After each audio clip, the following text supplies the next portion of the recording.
Yes, they're setting up tonight. The kit men are coming. Okay. Afternoon. If you'd like to ask a question, please raise your hand, just so we can get a mic for the simultaneous translation. Vinny, do you want to go first? Arne, good afternoon. First of all, just wanted to check on Alexander Isak. What chance of him figuring and getting some game time, at least in this game against Atletico Madrid? There's definitely a chance because he's in the squad. So then there's a chance to play, but it's... I would normally always say 99.9% sure, but I can say it's 100% sure that he will not play 90 minutes. But he's part of the squad, so it's already a Champions League game to look forward to. But if people look forward to his playing time, that could mean that that could happen tomorrow as well. Even a chance to start then? The only thing what is sure is that he would not play 90, and all the rest you will see tomorrow. Obviously, we look at Florian Wirtz and the switch that he's made coming to Liverpool, and I think there's probably an argument to say that we've not seen the best of him just yet. I think there were flashes in the second half, at least, against Burnley once again. What do you put that down to, though, the fact that we've not seen the best of Florian just yet, and what kind of adjustment is he having to make? I put that down to Bournemouth, I put that down to Newcastle, I put that down to Arsenal, I put that down to a team we faced this weekend that only conceded 14 goals last season. If it's correct, I don't know, but someone told me today it's the first time in 18 months that Burnley lost a home game. So if I'm wrong, that's because of that person.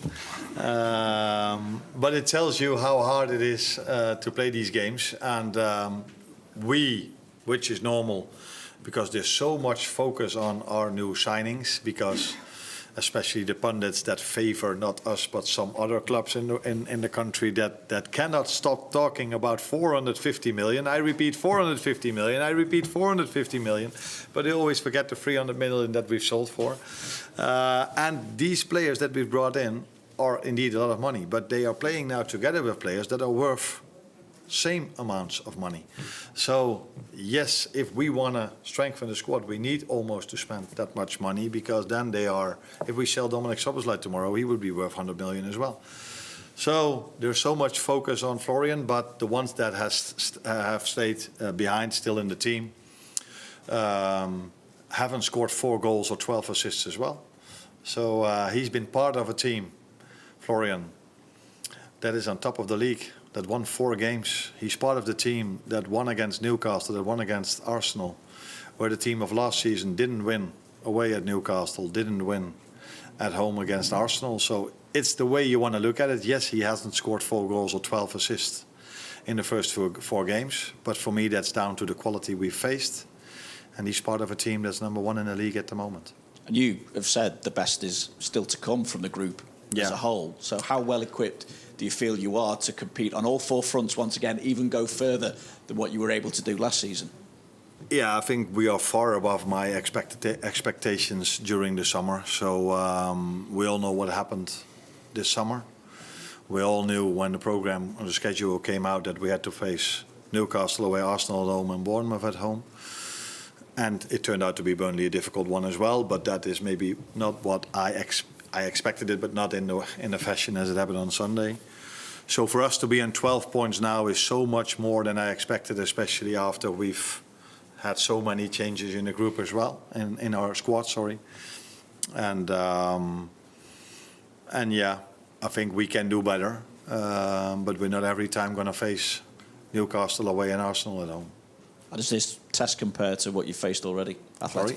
How does this test against Atletico then compare to what you faced already in the Premier League?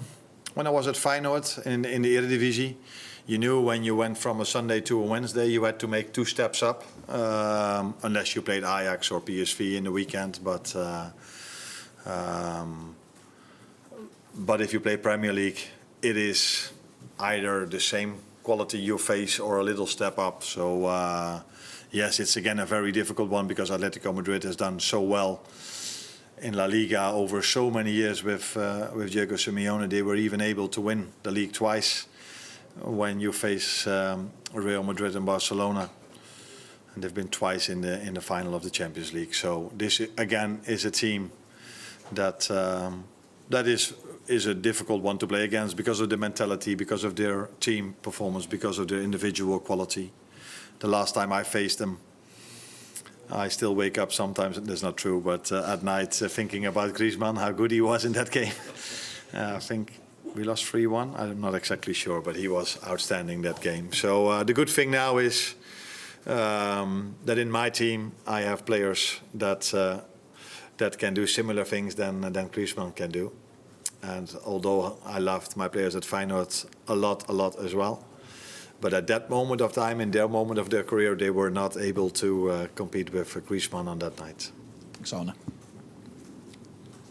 Carlos. Hi, Arne. You talk about the new players coming in, but you have won those 4 games in the Premier League.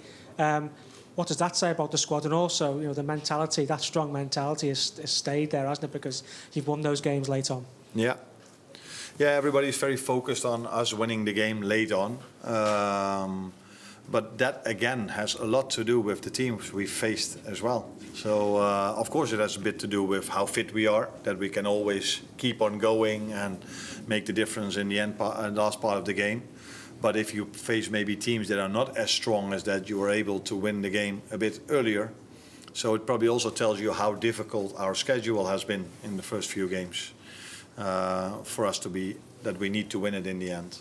Then people will tell me, yeah, what are you talking about? You've played Burnley as well. But again, this team only conceded 14 goals last season in the whole season. So yeah, very happy with where we are, especially because I don't know if everyone knows what I mean with that, but I think everyone does. What a summer we've been through. And I'm not talking about selling players or bringing players in. I think we all know what I'm talking about. And then to be here with 12 points after such a difficult start in terms of the teams we faced is more than expected.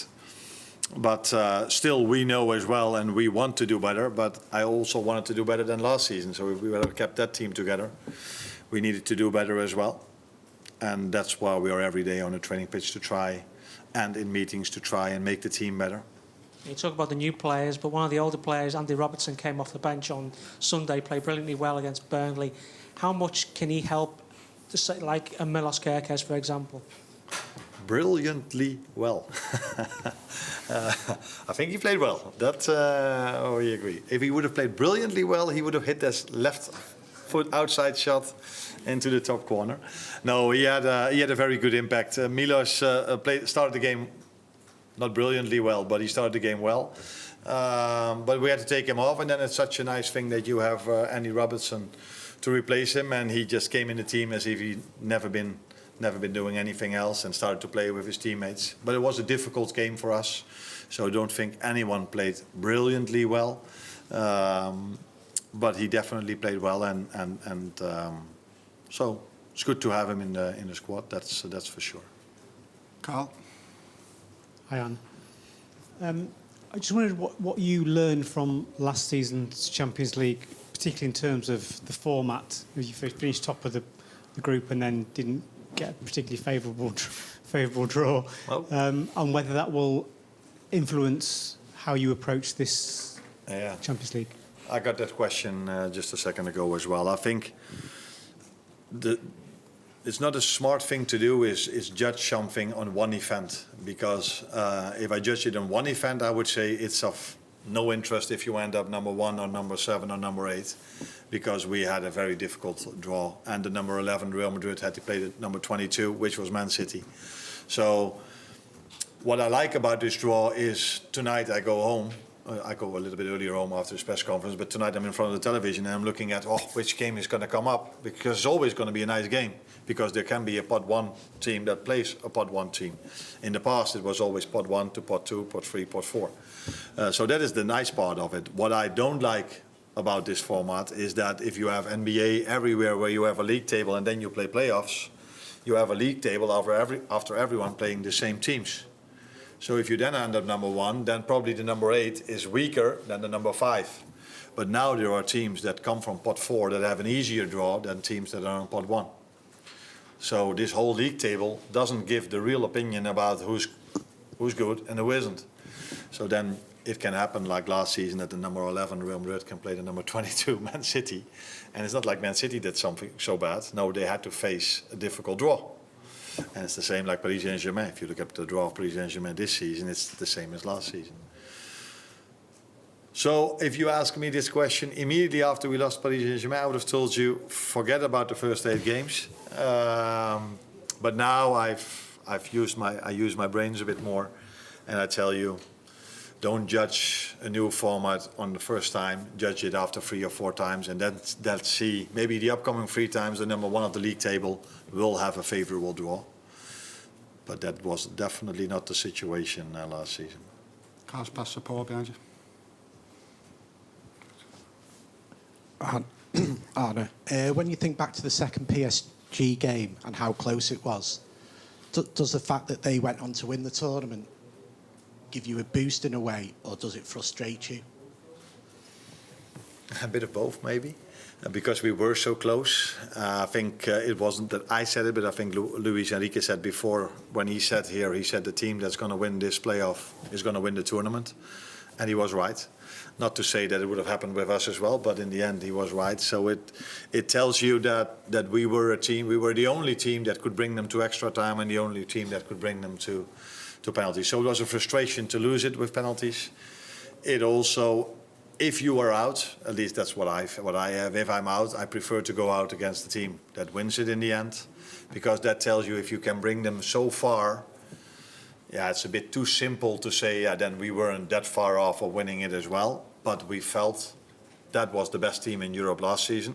I think everybody agrees to that, because they won the French League, they won the Cup, they went to the Club World Cup, were very close to winning that as well.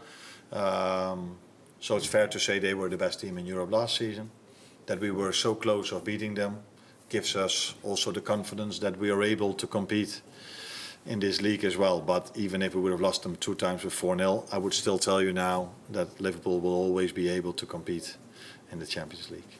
At the front. Hi Arne, Artur Kovács, RTL Hungary. We can say that Dominik Szoboszlai can play brilliantly well as a right defender, but now Jeremy Frimpong is fit again. Can he return to the midfield, maybe?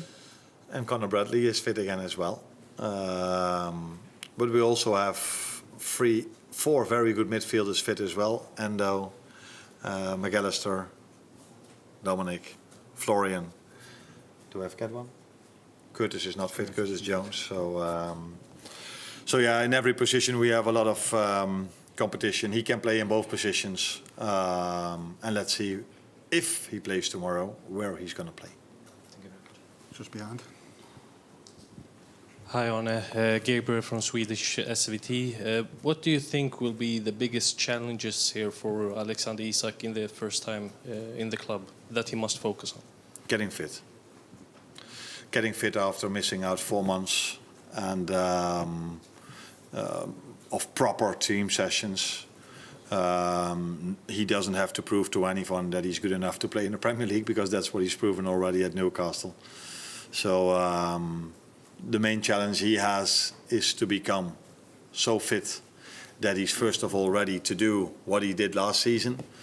And then speaking about Paris Saint-Germain, I don't think anyone is surprised that I was mainly impressed by the way they press. So it's double press.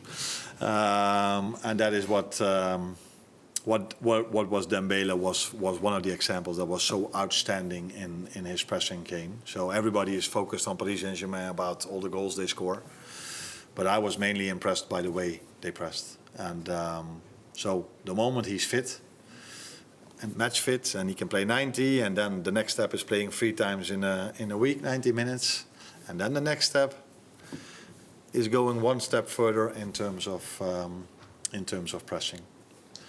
And that's what he has to do, and then scoring goals and doing special things in attack, that is something he will 100% sure do. Jan, here. Hello, here in Spanish. Spanish, yes. Please. Yeah. Hablabas antes del mercado de fichajes en España. Se ha hablado mucho del dinero invertido por el Liverpool. ¿A ti te molesta que se hable tanto del dinero que se ha gastado el Liverpool? Y si estás de acuerdo en que por ello vosotros seáis considerados los favoritos a ganar la Champions.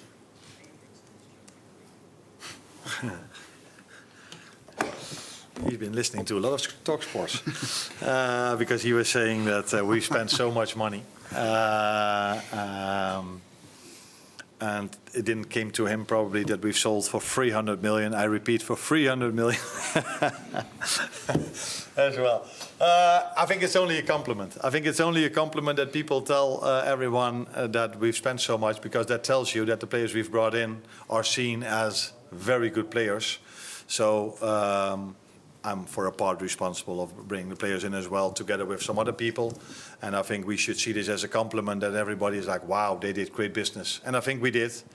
We brought in great players. And to add to that, we've already lowered the age of the players. So some other teams prefer to bring in 27-year-olds because they're already, bam, ready.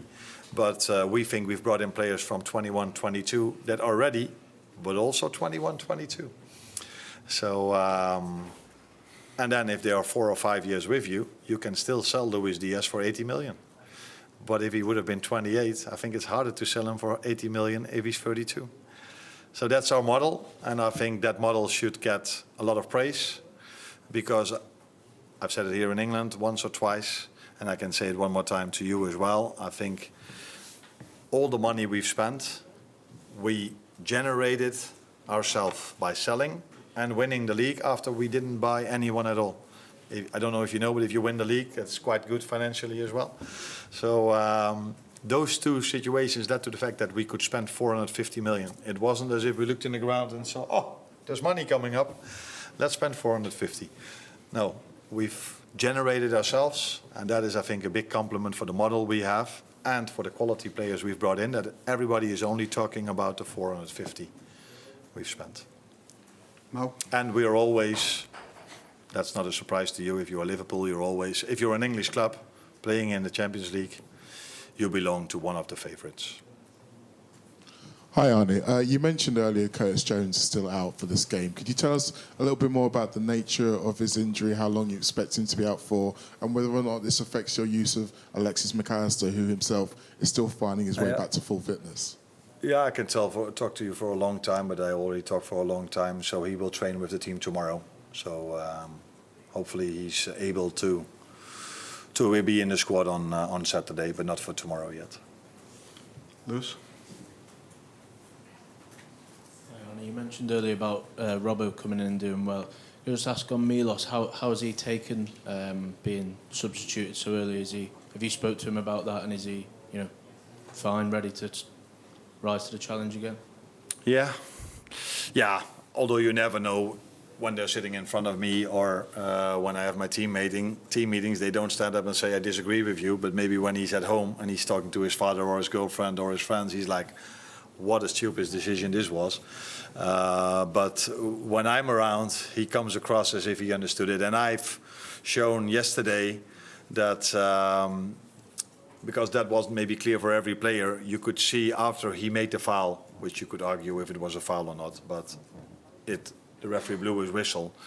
I've highlighted that 6 of their players went over to the referee, and the referee made twice a signal like this. No, this is not a yellow card for me. This is not a yellow card for me.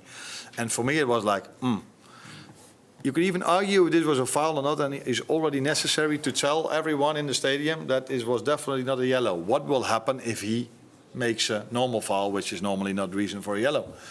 So for me, that combination, if their players wouldn't have gone to the referee, if he wouldn't have made this thing, I would have at least kept him on till half-time. But I felt also the atmosphere in the stadium, smart from their fans, by the way. They were on every decision, they were on top of the referee. I felt if he only touches him once, he's under a lot of pressure not to give him as yellow. And that's what I tried to explain. And again, he said he understood, but yeah, I don't know what he says to his fans about it, but to me, he says he understood. Hold on. Yeah, thank you. You're welcome.